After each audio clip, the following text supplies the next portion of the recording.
The first time I saw him, he was shivering outside the base gate, clutching a cardboard sign that read, "Deaf Veteran. Need help." The wind whipped through his thin jacket, the kind that had once been Army issue but now looked decades old, faded, patched, and surrendering to time. Soldiers streamed past him without a glance. Cars honked at the checkpoint. Somewhere behind me, a drill sergeant barked orders. But the old man just stood there, lips moving, hands, trembling eyes, searching for anyone who might see him. And then he started to sign, slowly, awkwardly, with the desperation of someone who hadn't used his hands in years. That's when I broke the rule. I wasn't supposed to leave my post. I wasn't supposed to talk to civilians, let alone help them. But something in the way he looked, tired yet proud, invisible yet unbroken, hit me harder than any command ever had. I took one step toward him, then another, until I was close enough to read the grief in his eyes. "Hello," I signed. "Are you okay?" He froze, startled, then smiled, a real human smile that creased every weathered line on his face. And somewhere behind me, though I didn't know it yet, a 4-star general was watching everything. "My name is Private Catherine Hayes, 28 years old, assigned to the communications unit at Fort Bragg. I wasn't special, at least not the kind of soldier who gets noticed. I followed orders, did my job, and kept my head down. I didn't drink, didn't gossip, didn't try to impress anyone. I was what they call quiet, reliable, invisible, until needed, forgotten the moment I left a room. But that morning something cracked through the routine. It was November, cold enough for breath to show. The base was waking up, trucks rolling out, bugle echoing through the mist. I was posted near the east gate, a stretch of concrete and chain link that saw more traffic than compassion. My orders were simple: monitor incoming vehicles, maintain radio contact, no unauthorized interaction with civilians. Then he appeared. At first I thought he was another protester or panhandler, plenty of those hung around near payday. But he wasn't yelling. He wasn't begging. He just stood there, still and silent, with that sign resting against his leg. His hair was white and cropped close, his posture too straight for someone who'd given up. Every few seconds he'd lift his hand, trying to flag someone down. No one stopped. A young corporal muttered, "Ignore him, Hayes. We don't get paid to play social worker." I wanted to ignore him, I really did. But when he tried to speak, mouth moving soundlessly, I realized he wasn't just old or tired. He was deaf. I saw the frustration in his face as he tried to gesture to make himself understood.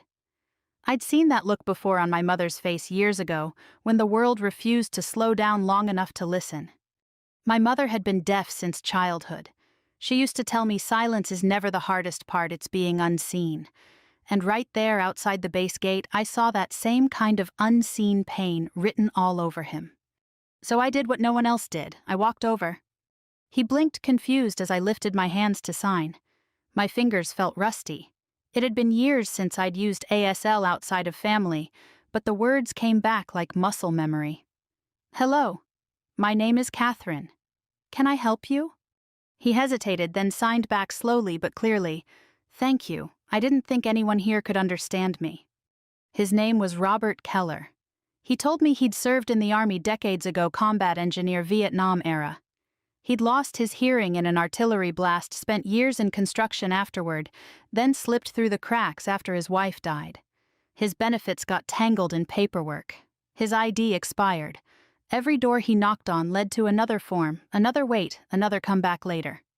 He'd come to Fort Bragg hoping to speak with someone in the Veterans Affairs office, but the security guards couldn't communicate with him, and after hours of being turned away, he just stayed.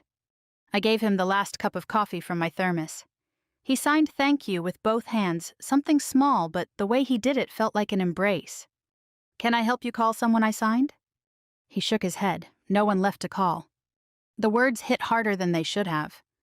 Before I could ask more, a voice crackled through my radio. "Hayes, report, you're off position. Over." I froze. I was in violation, directly disobeying post protocol. I turned to go, but Robert touched my sleeve, signing "thank you for seeing me."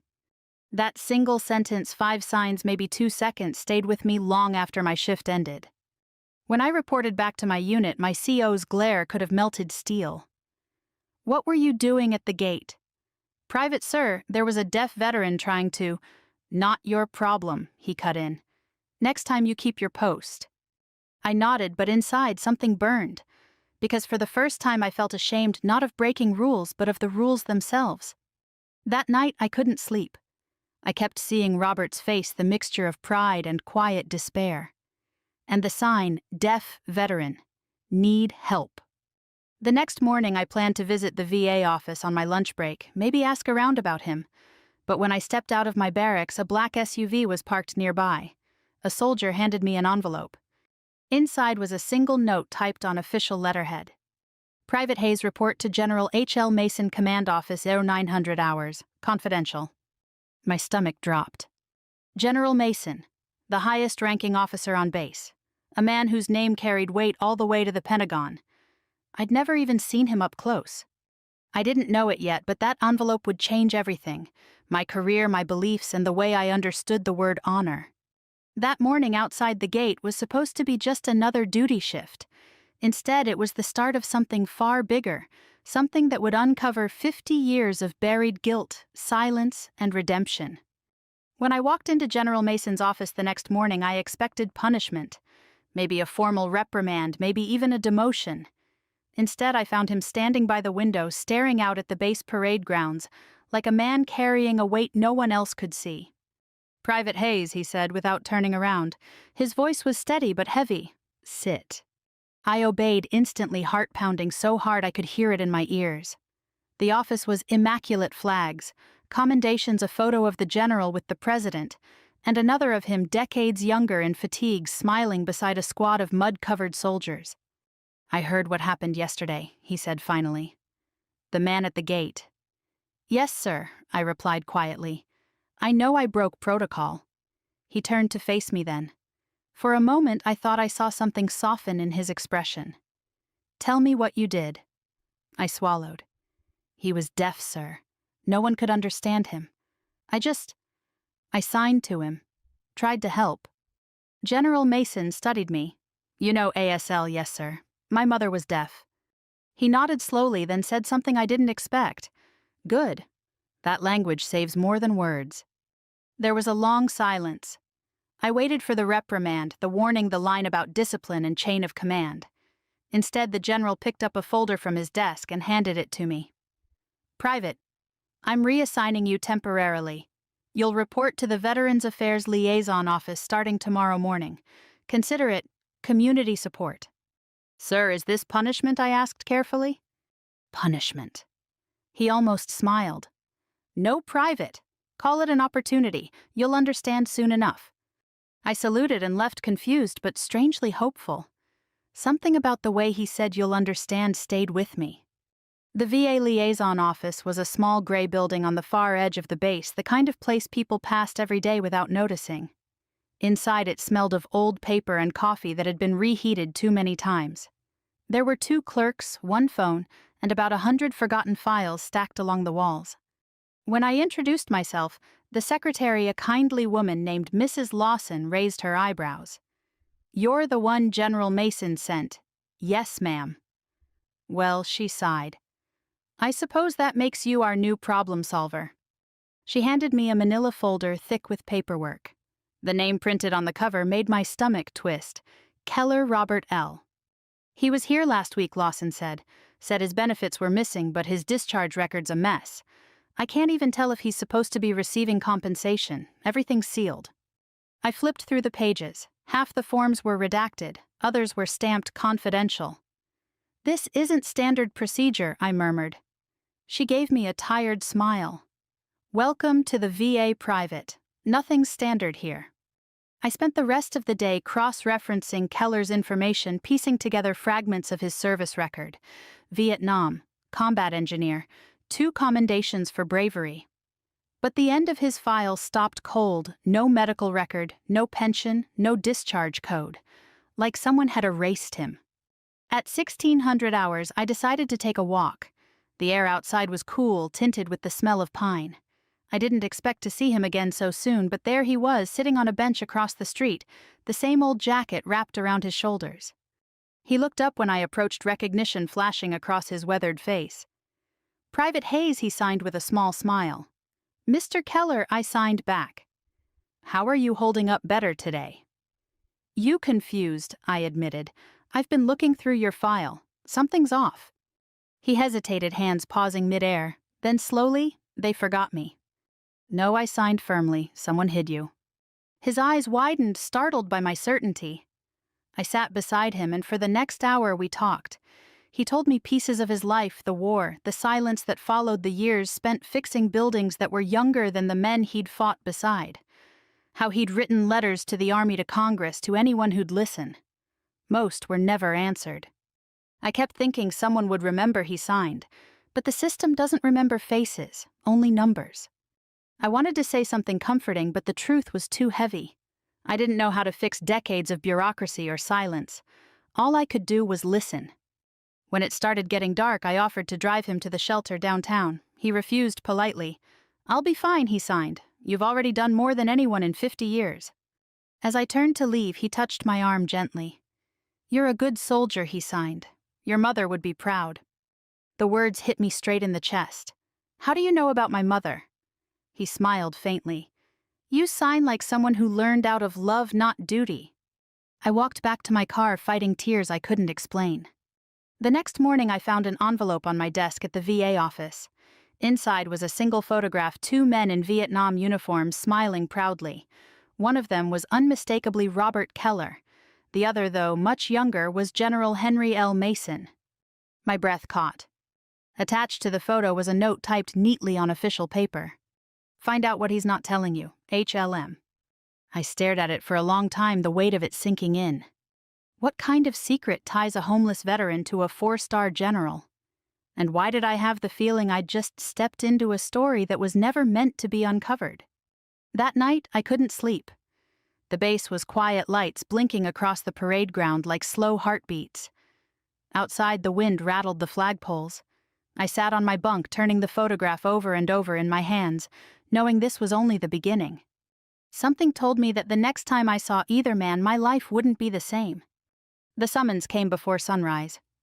I was halfway through my morning run when Sergeant Ramirez found me breath-fogging in the cold.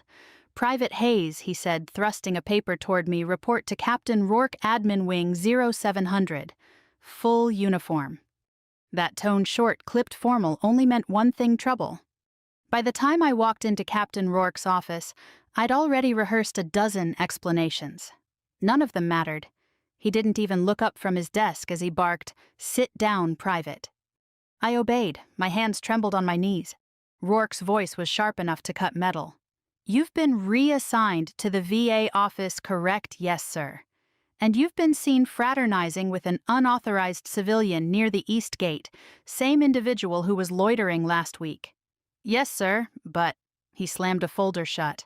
No, but Hayes, you broke base protocol twice, and now you're meddling in classified personnel records.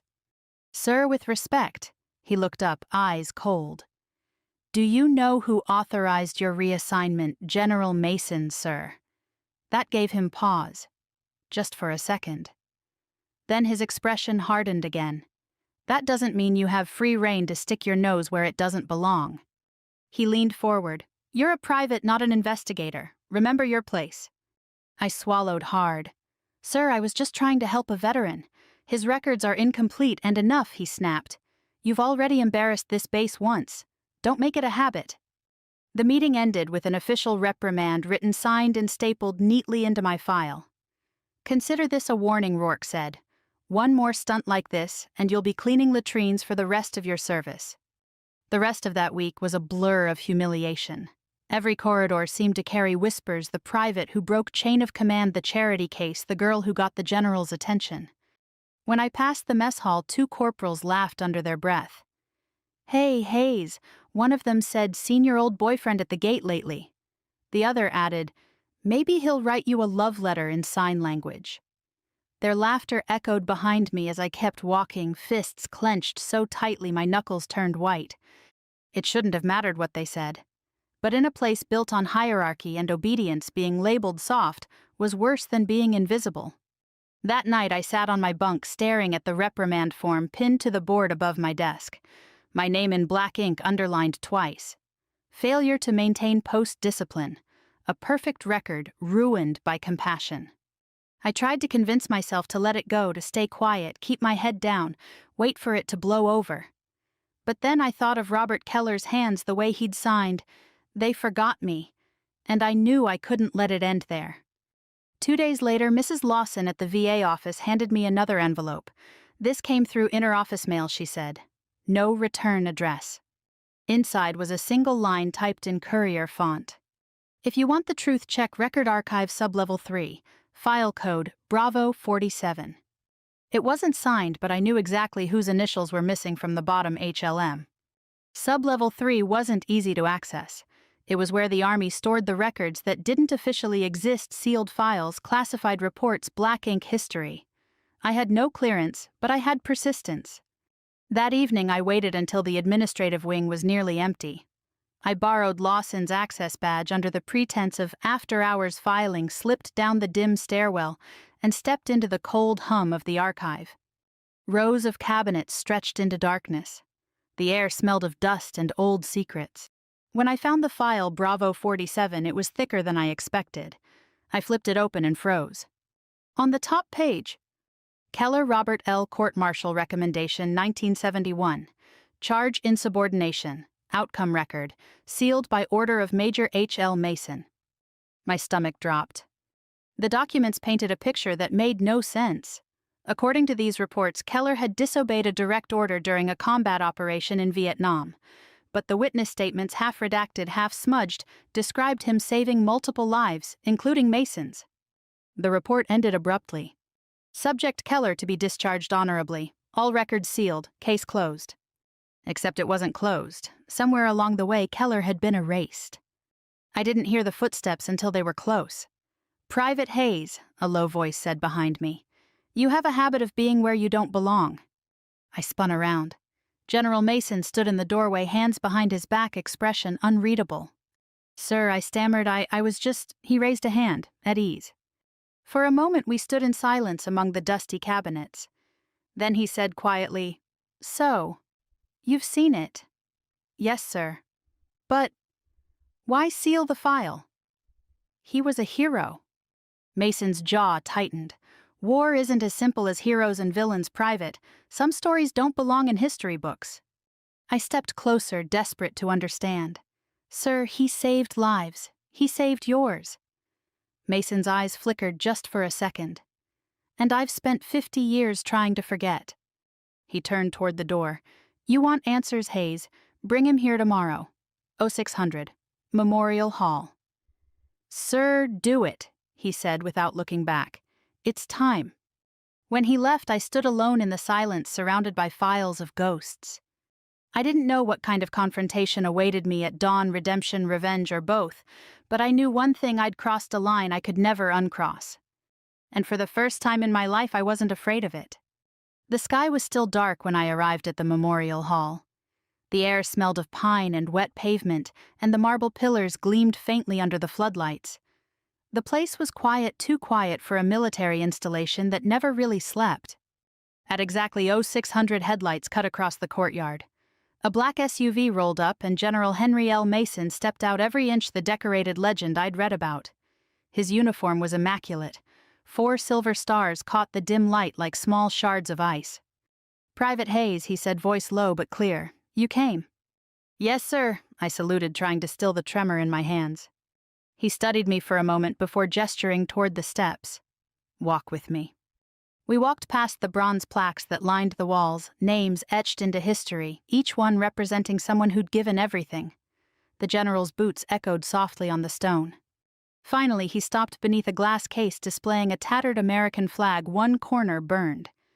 "You've read his file," he said. It wasn't a question. "Yes, sir." He didn't look at me. "What do you think of him?" I think I said carefully that the Army forgot a man who deserved to be remembered. The general's jaw tightened. "You're not wrong." He turned then, his eyes sharper now, but tired in a way no soldier ever wants to admit. "Private Hayes. There's a truth buried beneath those papers that's haunted me for 50 years. Keller isn't the only one who lost something that day." I wanted to ask what he meant, but he held up a hand. "Before you judge me, you need to hear the story from him. Not the version written by clerks and politicians, the one only 2 men still alive remember. Yes, sir. He gave a single nod. Bring him here tomorrow at dawn. Memorial Hall. I'll clear his entry myself. Sir, permission to ask why me? He looked almost amused. Because you see people the army stopped seeing a long time ago. And then something I never expected, he began to sign. His hands moved slowly, hesitantly, rusty, but unmistakable. You did the right thing, soldier. I blinked, unsure if I'd imagined it. He noticed my surprise and said, My late wife was deaf. She taught me enough to hold a conversation. I forgot most of it, but not that. Sir, I said softly, if you can sign, why didn't you talk to Keller yourself? He looked past me toward the flag. Because some conversations require courage I haven't had in a long time. I spent the rest of the day searching for Keller. The shelters didn't have him, neither did the outreach centers. By evening, panic started to creep in until I found him exactly where I first saw him, outside the east gate, sitting on the same bench, his cardboard sign folded neatly beside him. He smiled faintly when I approached. You came back. I did, I signed. There's someone who wants to see you. His brow furrowed. Who? I hesitated. General Mason. The smile vanished. He looked down at his hands the way a man might stare at old scars. I haven't heard that name in 50 years. He asked to meet you, tomorrow morning, Memorial Hall. Will you come? Keller's fingers moved slowly. Does he remember what he did? I think he does. The old man sighed, long and weary. You know, I used to dream of that day he signed. Seeing him again, asking him why.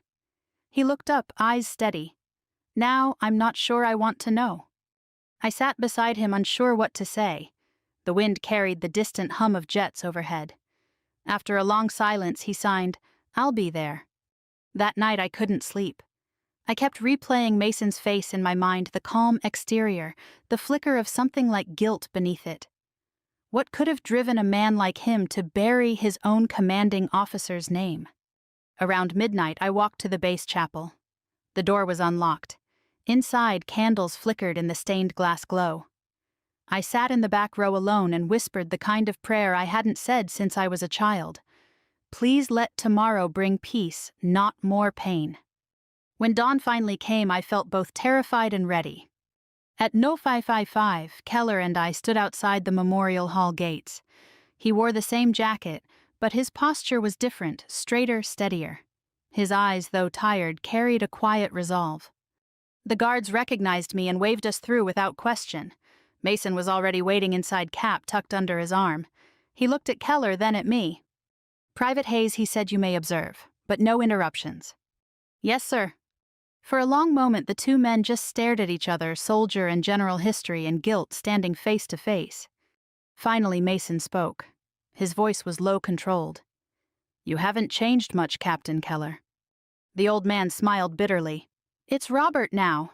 The army took the title when they took everything else.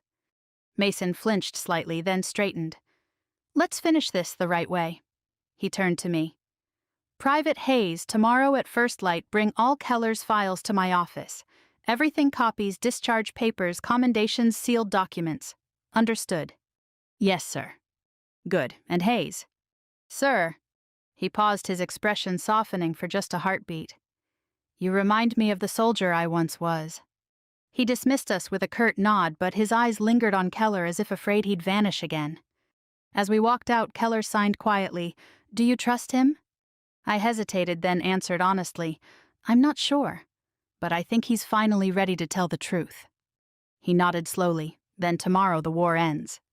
I didn't know if he meant Vietnam or something deeper, but his words hung in the cool morning air like a promise. When dawn broke the next morning, the base was wrapped in a thin fog that made the world feel half-dreamed, half-haunted. I carried Keller's file in a brown folder pressed tight against my chest, the one labeled Bravo 47, and walked toward General Mason's office with a feeling that this was either the beginning of something redemptive or the end of my career. The guards at the command wing saluted me in silence and stepped aside. Mason's secretary, a woman named Patricia Holt, met my eyes, but said nothing as she opened the door. Enter, came the general's voice. He stood by the window again as if he hadn't moved since the day before. His uniform jacket hung on the back of a chair. His sleeves were rolled up, his eyes shadowed.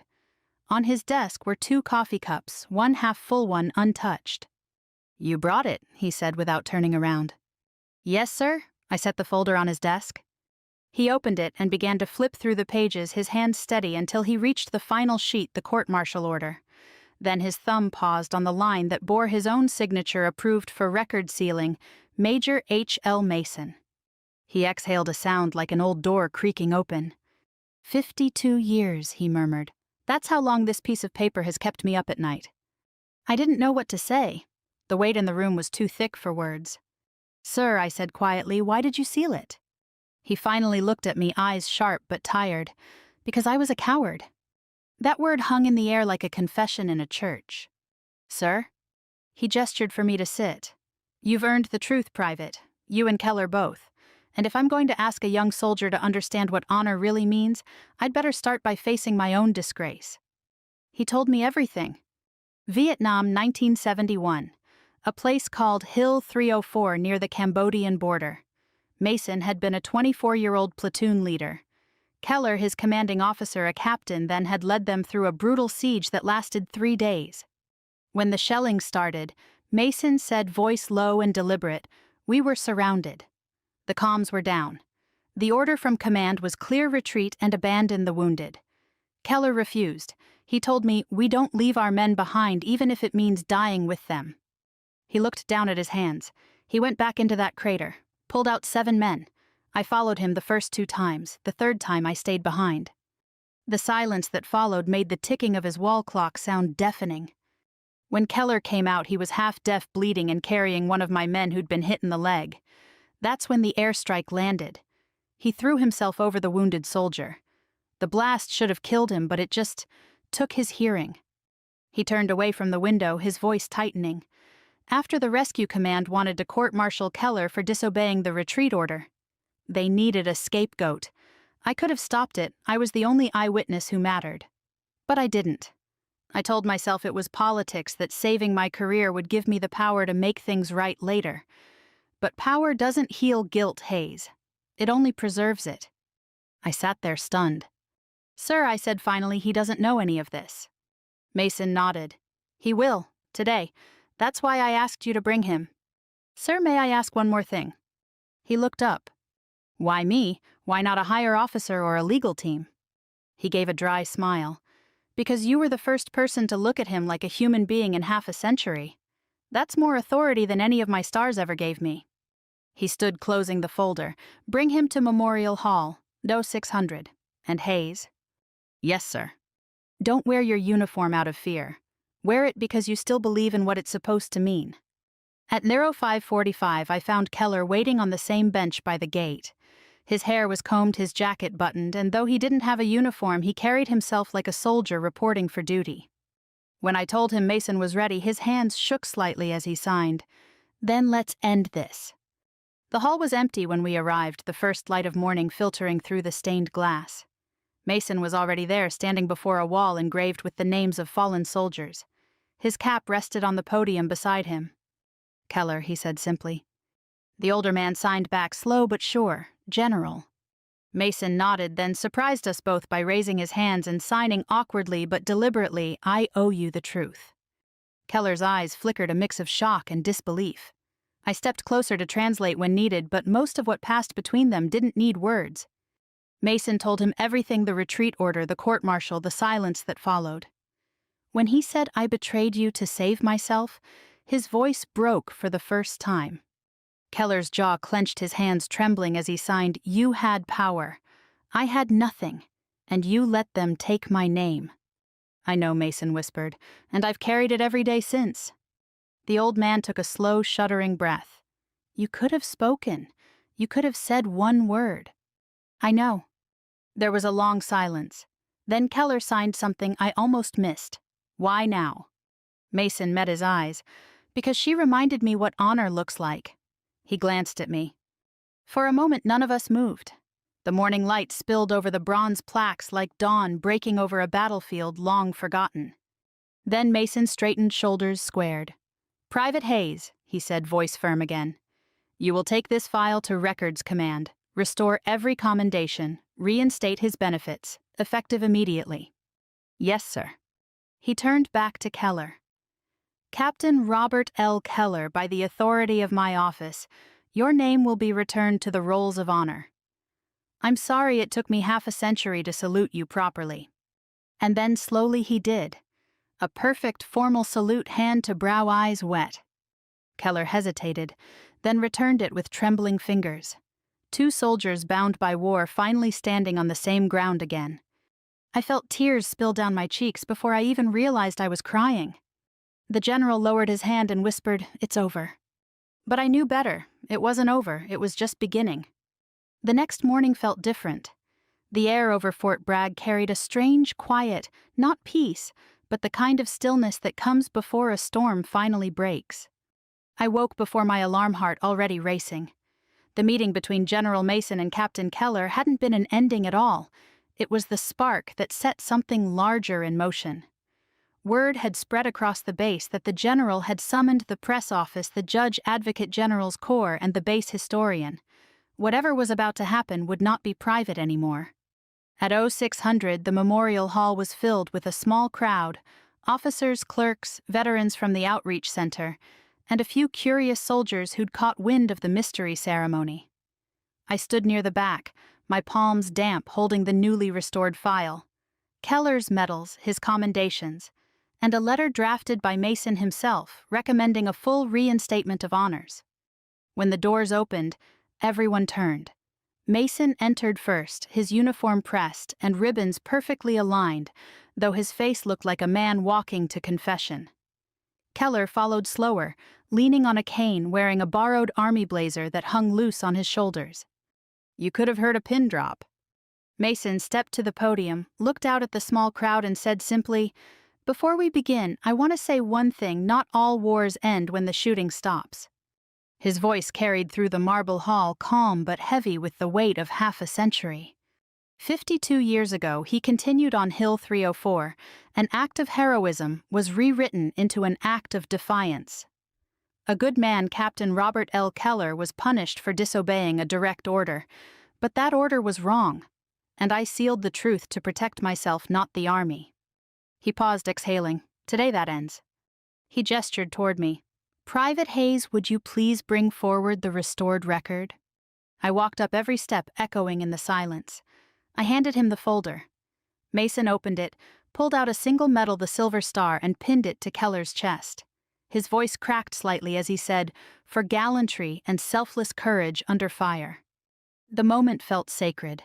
Some of the older veterans were wiping tears. A younger officer at the back lowered his head as if ashamed of the bureaucracy they'd all inherited. Keller looked at Mason and signed, "You didn't have to do this." Mason answered aloud, softly but firmly, "Yes, I did." He turned to the audience. Every soldier here knows that orders are the backbone of discipline. But when orders violate conscience, when they abandon the men who serve, then following them blindly becomes cowardice. He took off his own medal, a Distinguished Service Cross, and placed it on the podium. This was awarded to me after Hill 304. It belongs to him. A murmur swept through the crowd. Keller shook his head violently, signing, "No, that's yours." Mason replied, "It was yours first." For a long, aching moment, neither moved. Then finally Keller stepped forward and embraced him. It wasn't a crisp military hug, it was messy human trembling. Applause broke out.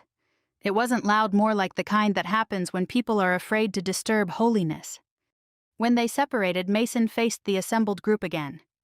"I'm submitting my resignation to the Secretary of Defense effective immediately," he announced. "A man who spent decades hiding the truth has no business commanding others." Whispers rippled through the room. Keller tried to protest, signing, "Don't do this," but Mason smiled faintly. "It's not punishment, it's peace." Then he looked directly at me. "Private Hayes," he said, "you showed more courage at that gate than I did in a war zone. The Army needs soldiers like you, ones who remember that honor is not written in reports but in actions." My throat tightened. "Thank you, sir." He nodded once. "You'll be reassigned as Veterans Liaison under the new Outreach Division. Captain Keller has agreed to help you lead it." I turned to the old man, who grinned faintly. "Looks like we both got promoted," he signed. That evening, The base flag was lowered as the sun burned red across the horizon. The general's SUV drove away quietly, no ceremony, no escort. Just a man finally walking out of the shadow he'd built himself. Keller and I stayed behind, sitting on the memorial steps. "He carried it all these years," I said. Keller nodded. So did I. The silence between us was easy now, like the quiet after rain. After a while, he signed something that made me pause. "You know what revenge really is?" I shook my head. "It's making the truth impossible to ignore." I smiled, then we won. He laughed, a sound more like a breath than a word, and looked toward the fading sunlight. "We didn't win, Private. We just finally came home." The next morning I stood alone by the east gate, the same place where it all began. The bench was empty now, the cardboard sign long gone. The air smelled cleaner somehow, as if the whole base had exhaled. I thought about all the moments that led here. One small act of kindness, one old man ignored by everyone, one general finally brave enough to admit he'd been wrong. Honor wasn't the medals or the salutes. It was the courage to see what others look away from. And as the flag rose again, I raised my hand to my brow, whispering softly, "For the ones we forgot."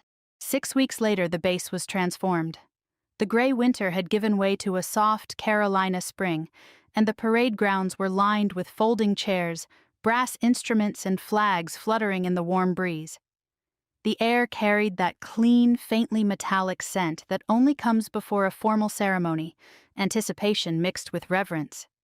Every branch of the service was represented that day. Reporters, veterans, cadets, and families filled the stands. At the center of it all stood two figures. One old one, young Captain Robert L. Keller, restored at last, and General Henry L. Mason, the man who had buried and then resurrected his honor. I stood a few rows behind them, my uniform freshly pressed, a new stripe on my sleeve. Sergeant Hayes. The title still felt surreal. When the band fell silent, the base commander stepped to the podium. Today, he said, we recognize an act of courage not found in combat but in conscience. He turned toward Keller. Captain Robert L. Keller served this nation with distinction, saving 7 American lives under fire on Hill 304. His bravery was buried by bureaucracy, his honor obscured by politics. But thanks to the integrity of those who refused to look away today, we restore what should never have been lost.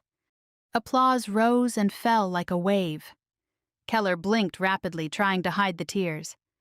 Mason stood beside him, his shoulders squared, his jaw tight, the faintest tremor visible in his hand, as he held out a new citation.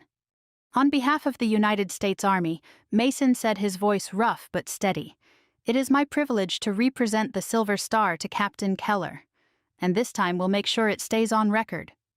The crowd stood as Keller received the medal. For a heartbeat, the hall was silent. Then came the applause, thunderous, unrestrained, a sound that seemed to shake the rafters. Keller smiled and signed, "Thank you, all of you." Mason visibly moved, signed back, "No, Robert, thank you." After the ceremony, the two men stepped aside for an interview. When a young reporter asked what forgiveness felt like, Keller smiled faintly and said through an interpreter, "Like taking off a uniform that was too heavy for too many years." Mason added quietly, "And realizing you were the one who should have carried the weight all along." That line made the evening news. So did the hug they shared right after. Back at headquarters, I was assigned to help run the new Veterans Outreach and Accessibility Program, a collaboration between the base and local VA centers. Keller became my mentor. His hearing loss didn't stop him from being the loudest presence in every meeting. He insisted on accessible facilities, mandatory empathy training for staff, and a new slogan for the office: "Honor isn't given, it's remembered." The first time we unveiled the program's plaque, he made me stand beside him. "You started this," he signed. "Don't ever forget that." I laughed. "Sir, I just said hello." He grinned. "Exactly. You saw someone everyone else ignored. That's where change begins." General Mason officially retired 2 months later. He refused any farewell party, but the morning he left, I found a sealed envelope on my desk. Inside was a handwritten note. "Hayes, you reminded me that the stars on my shoulder mean nothing if I can't look a man I wronged in the eye. Take care of him. Take care of them all. HLM." There was no signature line, no rank, no title. just those initials, one soldier to another. It's been a year now. The bench outside the east gate is gone, replaced by a small memorial stone engraved with simple words. To the ones who were unseen, you are seen now. Every Friday morning, Keller visits the stone, leaving a single white lily. Sometimes I join him, bringing my younger brother Danny, the one who taught me that silence isn't emptiness, it's space waiting to be heard. Danny loves signing with Keller. The two of them communicate like old friends, hands moving like music in the air. Watching them, I finally understand something Mason once said. Leadership isn't about rank, it's about responsibility for the forgotten. We've helped more than 200 veterans this year, many of them deaf or disabled, find housing jobs and access to care. The office buzzes with new recruits who sign greetings now without hesitation. Sometimes when I walk through the halls, I hear laughter in both voices and hands. It's not perfect, but it's progress. And when people ask how it all started, I tell them, it began with a soldier who broke a rule, an old man who wouldn't give up, and a general who finally remembered what honor meant. As I finish writing this story, I can still see that morning clearly, the cold wind, the cardboard sign, the moment our eyes met across the gate. That was the day I learned that sometimes the smallest gestures start the biggest reckonings. We live in a world that moves fast, too fast for those who struggle to keep up. But kindness doesn't require speed. It just requires someone willing to stop. So if you ever see someone standing alone, someone the world has chosen not to hear, pause. Say hello, even if it's with your hands. Because sometimes the truest revenge isn't payback, it's restoration. And sometimes the greatest victory isn't in winning a war, it's in choosing to heal one. If this story touched you, share it.